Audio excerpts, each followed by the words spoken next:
HelpSpot contains three kinds of automations or triggers, and those are triggers, automation rules, and then mail rules.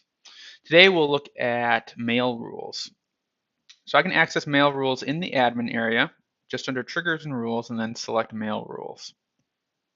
Now mail rules are going to run under a very specific set of criteria. Mail rules will only apply to new request emails. Any follow-up emails that are sent on a specific request won't have a mail rule applied to them.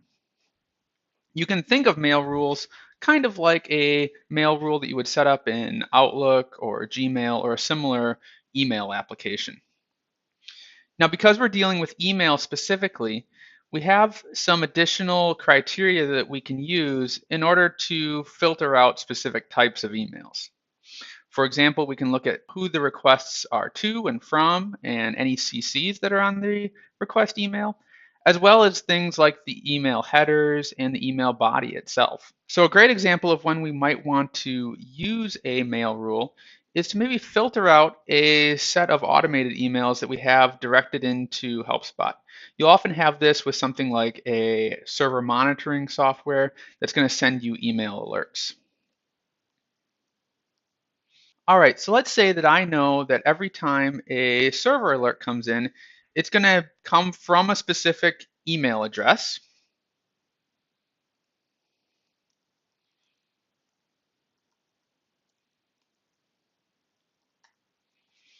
And then I can add another criteria because maybe I also know that it's going to have a specific subject line.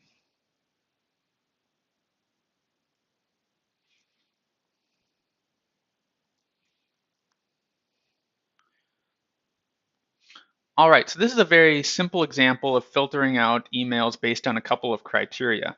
You can obviously get much more complicated with your criteria, examining things like headers, etc. Now I can choose what actions I want to have performed. In this case, I'm going to choose to set a category and a staffer that needs to get these alerts. Finally, at the bottom here, I can choose to have this mail rule in effect at all times, or only inside of business hours, or only outside of business hours.